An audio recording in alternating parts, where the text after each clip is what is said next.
அலைப்பாயுதே கண்ணா என் மனம் அலைப்பாயுதே உன்னானந்த மோகர வேணுகானம் அதில் அலைப்பாயுதே கண்ணா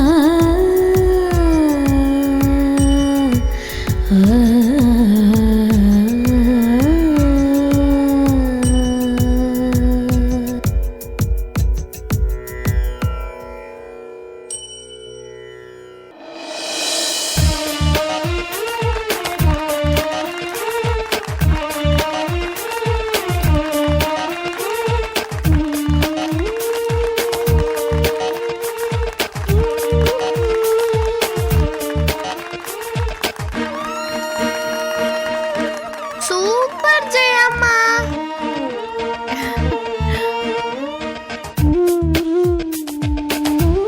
ஏமா நாளைக்கு கச்சேரியில இந்த பாட்டை பாட போறீங்க? கச்சேரி ரிஹர்சல்லாம் முடிஞ்சிருச்சுக்கா. இது நேர்கள் விருப்பம். அம்மா பாடி இந்த பாட்டை கேட்கணும்னு எங்க எல்லாருக்கும் ஆசை இருந்துச்சு. அதான் பாட சொல்லி கேட்டுக்கிட்டு இருந்தோம். இயல்பாவே இந்த பாட்டை கேட்டா மனசுக்கு அவ்வளவு நிம்மதியா இருக்கும். அதுவும் ஜெயா பாடி இத கேட்கும் போது இன்னும் இன்னும் இனிமையா இருக்கு. ஏ உஷா, எல்லாரும் பாட்டு கேட்டு இப்படி ரசிச்சிட்டு இருக்காங்க, நீ மட்டும் ஏன் உம்மன்னு உட்காந்துட்டு இருக்க? போங்க, அது ஏன் கேக்குறீங்க அண்ணி? இந்த வீணைய நான் வாசிக்கணும்னு சொல்லி கேட்டேன். அத்தை அதை தரவே மாட்டேங்கிறாங்க.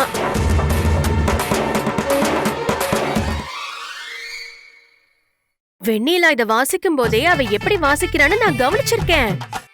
அது மட்டும் இல்லாம எங்க அப்பாவும் மியூசிக்கல் இன்ஸ்ட்ருமெண்ட் கடை தானே வச்சிருக்காரு.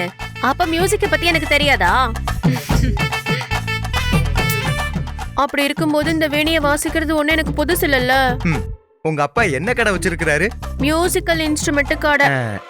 இது என்னது? இது வீணை? கேன. இது வீணை இல்ல, தம்புரா.